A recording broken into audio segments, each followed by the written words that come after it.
Derrick Rose putting up vintage numbers, but not in the same vintage way, right? No, but he's still He with used to the be a same... fast break type guy. Yep. Dribble move, dunking, explosive. Now he's just floater. Take Now his it's time. just floater, ball handle. breakdown. What, Let me get to my spot real quick and fillet. Keep going. What is your you watched it happen? I did. He got put it. I watched that whole game. He got started in the second half, and it took off. I watched that whole game. I remember. Let me just express this. And we have if we could put the camera on you, we got a D Rose jersey right behind him. We got two different types of D Rose jerseys here, but we should get some more of the different teams have like a little D Rose like shrine somewhere in here. True. Let me just say this much. It's just nice to see him produce in the same way that he deserves. Yeah. I know everybody's talking about it in that type of way, and we've already spoken about mental illness and the way that people were able to bounce back from it. Derrick Rose, Lonnie Walker, Markelle Fultz, DeMar DeRozan, Kevin Love, even though he doesn't want to be in the Cavs. Just overall, It's just awesome to see when, I don't know, like people just are bouncing back, and especially with the guy that has this type of history, right? And he's doing it with a whole different game.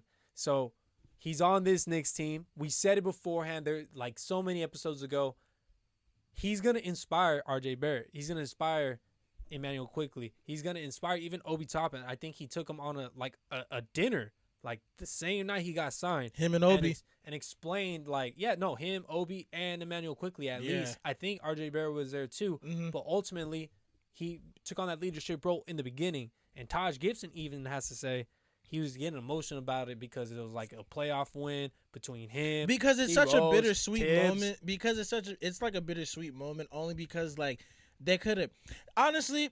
The Bulls back in 2007 could have fucked around and had a championship if D Rose didn't get hurt. Because the way they were playing, the way that team was flowing, and they were all about defense, real tenaciousness, and everything like that. They could have fucked around and won that series. When you play defense and you have just that grit, you always talk about it, that grind, gritty, right? Grindy, the tough. Tenacious. You can always be in a game because you wear the other person down or the other team down. You stick within it because you're playing that good defense, and it's just about like cashing in on possessions. But this is what Taj Gibson had to say. This is some magical stuff right now. I don't know how to explain it. I don't take anything for granted, but every day I come in and it's just surreal. Beautiful. I think it feels. I don't know.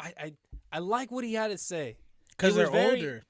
Not just that they are older, but the way that he says it, it has a lot of hope. And this is coming from a very, very seasoned vet. Right. He's been on the Timberwolves when they made it to the playoffs with Tibbs. Yep. He's been on the Bulls, but he's with excited Tibbs. about again. With and Tibbs now he's back in New York with Tibbs. And I think the same thing with the Timberwolves too. So I don't know why he wants to mention that this time is special.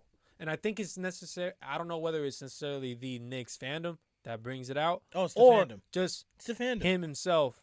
But Taj Gibson saying this, I feel like he's very significant.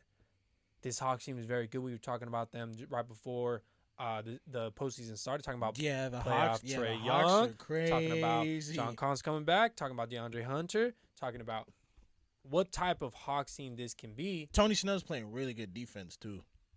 Now you have this team. I agree with you. And then now you have what is going on with this series. So we're talking about how good this Hawks squad is. If they continue to beat them, or it's 1-1 right now, if they can split it again and make it another 7-game series or something like that, which would be nice for this series. Man, this is gonna be a really nice like little thing going forward, because who's to say the Knicks won't be in the same position next year or even better, and then the Hawks won't be in the same position or better even next year.